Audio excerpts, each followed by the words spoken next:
Makulit ka na kanina pa eh. Kanina pa.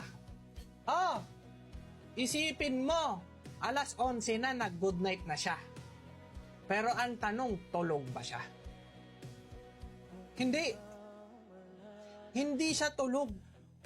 May kausap siyang iba. Alas 11 na eh. Tapos na yung oras mo eh. Nag-good night na siya sa'yo. Siyempre, dalawa yan eh. Ikaw, hanggang alas 7 hanggang alas 11. Tapos yung alas 11 hanggang madaling araw naman yun. Naka-schedule kayong dalawa, boss. Ha? Makulit ka pa.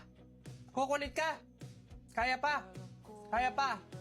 Ay, akala mo, sa'yo, siya unang nag-good morning? Hindi. Hindi, par. Hindi siya sa'yo nag-good morning. Kundi, yung kakall niya ng alas 11 hanggang alas 7 ng umaga.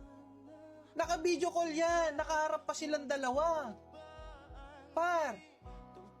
Tapos, pag nag-end call na siya, sasabihin niya, nag-charge na. Tapos, tsaka lang siya mag-good morning sa'yo.